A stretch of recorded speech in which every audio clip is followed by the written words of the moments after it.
Magandang umaga mga kaibigan. Another day, another chicken vlog. Kung makikita po ninyo, napakaputik po. Pasimula po ng isang araw, ulan po ng ulan. Siguro po hindi lamang kami dito, kundi dyan din sa parting north at siguro sa Visayas din. Hindi ko lang alam sa Mindanao dahil ng hila ng habagat, tapos yung super typhoon na si Dolphin na humihila po ng moisture.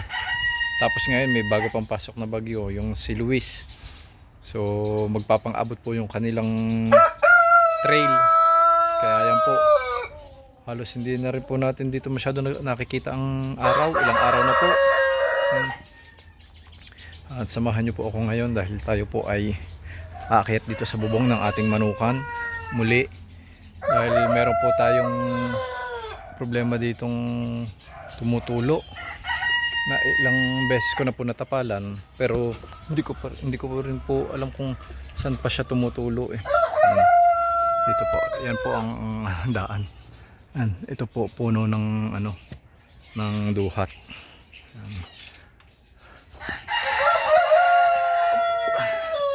Dito po tayo dumadaan. Daming bunga ng duhat to.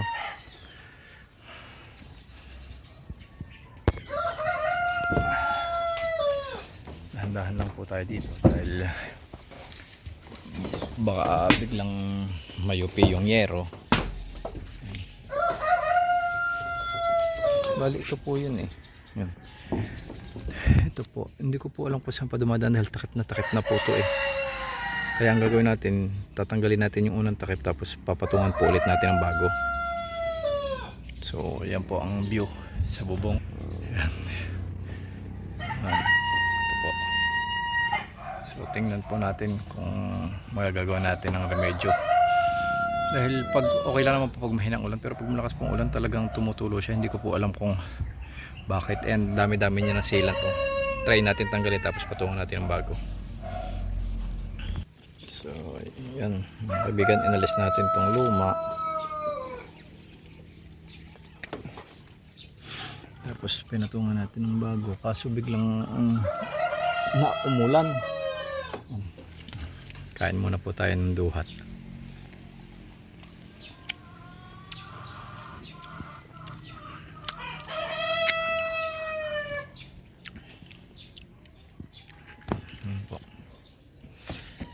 Hindi ko lang alam kung kakapit agad siya dahil basa po eh.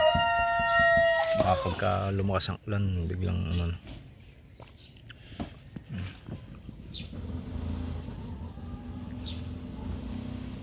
patungan pa rin po natin ng konti, mukhang titila pa ulan. Yan mga kaibigan, lumalakas na po yung ulan kaya bababa na po tayo. Kuha muna tayo ng ilang piraso nito.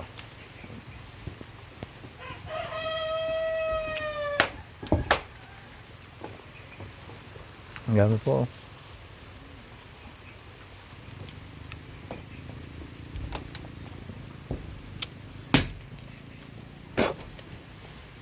Yung iba lang po ay talagang hindi ko makuha dahil lagi pong umuulan, hindi ako makakit sa bubong. Tigil muna po natin ang video at lumalakas ang ulan, bababa muna po ako. Ito nga po pala mga kaibigan yung isa sa epekto ng stress. Dahil binuli po ito nung kasama niya na isang splash, yung mas malaki. Hindi ko po sila mapaghiwalay dahil wala po akong mapaglagyan.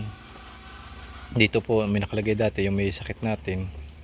Tapos yung ibang kulungan naman natin hindi pa ready, hindi ko pa maayos dahil laging ang umuulan. Ayan po. So nagdegrade po yung kanyang health, nagtamlayin siya. Stress para din po sa tao, yung stress nagdadala ng madaming sakit. Kaya yan po, nakita nyo yung ating alaga ay may iniinda na naman. Yun po masama dahil baka po hindi siya makabawi. Kung hindi po siya makabawi, wala po tayong magagawa. It's either ipakakatay natin siya o ipalilibing na lang natin siya, hintayin natin siyang mamatay. Wala po yung sakit na tulad ng mga salmonella, ng mga ganyan, malaria or anything. Ang sakit po niya ay stress dahil lagi po siyang binubuli, lagi po siyang tinutukan nito. Ito po, yan, mas malaki po ito sa kanya, lagi po siyang tinutuka. Kaya yan. At kahapon nga po, hindi ko na po na video dahil masama ang panahon. Umaga pa lang pagkagising, umuulan na. Nag-ano po tayo, nag-deworm po tayo. Yan, nakikita nyo. Deworm po tayo sa halos lahat ng alaga natin dito. Ito po. Yan. Deworm po tayo. Dahil almost 2 months na po. Na-deworm natin yung ating mga malalaki, tapos 1 month nang mahigit nung na-deworm natin yung ating mga months old. At sakto po na schedule ng ating mga IG Polaco na deworm, kaya sinabay na po natin yung ating ibang alaga para sa susunod iisa po ang kanilang date. So yun po, at yan po talagang ganyan po lagi ang ulap. Yan, lagi na lang po ganyan, di na po nagbabago ang langit, kulimlim na para laging alas 4, alas 5 na ng hapon kahit maaga pa. So wala tayong magagawa, panahon, talagang dumadaan po yan. Mag-ingat na lang po tayo sa lahat po ng nakakaranas ng mga pagbaha. Mag-ingat po tayo sa landslide. Kaya habang maaga, habang maliwanag pa, huwag na po kayong maghintay at mag-ano na po kayo, mag-evacuate na po kayo sa safer place, sa higher place. Humingi po kayo ng tulong sa mga barangay nyo. So yan po. At mamaya po iakit naman tayo dun sa kisame ng ating bahay. Check natin kung minato. Last summer ko pa po yun natingnan. Yan po, kung pakinig nyo, bumabagsak na naman ang ulan. Kaya wala tayong masyadong magagawa dito sa manukan. Pati yung ating mga manok, tingnan nyo po, halos lahat sila ay nandun sa perch yun. Si Asyong lang po hindi makakayat dahil may iniinda nga po siya sa kanyang isang paa. Yan po, bali dito ko na lang po muna tatapusin ang ating mabilis na video for today. Keep safe po tayong lahat at lagi po tayong magdasal sa Diyos na lumikha.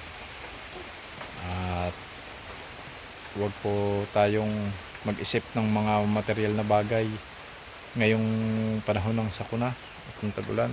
Unahan nyo po ang inyong sarili, likas nyo po, pati po ang inyong mga alaga, huwag nyo pong iiwanan, mga aso, pusa, at kahit ano pa pong inyong alaga, huwag nyo pong iiwanan mga nakatali. Kung hindi nyo po madala, hayaan nyo po naligaw para makatakas po sila. At yun po, maraming salamat po. God bless po sa ating lahat.